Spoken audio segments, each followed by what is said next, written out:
after the worship of the golden calf, there were these conversations between God and Moses where God was literally throwing upon the table the option for him to not lead the children of Israel anymore, but for him to let his angel lead the children of Israel. And for Moses, that wasn't good enough because Moses didn't want the blessings of God. He wanted God himself.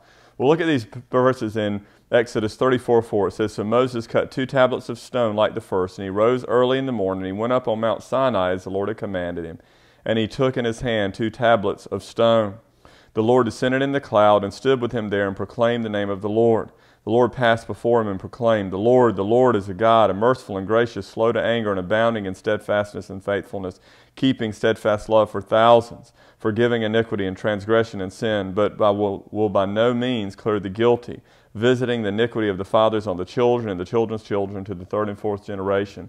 And Moses quickly bowed his head toward the earth in worship, and he said, If I have found favor in your sight, O Lord, please let the Lord go in the midst of us, for it is a stiff-necked people, and pardon our iniquity and our sin, and take for us your inheritance." This is a beautiful picture that God literally descends down into the presence of Moses, much like he's done on our behalf in Christ. And the only way forgiveness is going to take place is if the Lord is gracious and compassionate and forgives, which he is.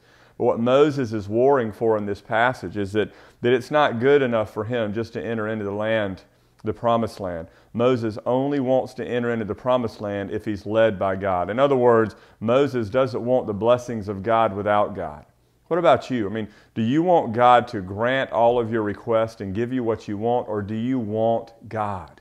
Do you want Christ to forgive you and then give you everything you ask for, or do you want Christ? You really need to search your heart today and find out, do I want what God can give, or do I want God himself? Moses wanted nothing less than God himself. What about you?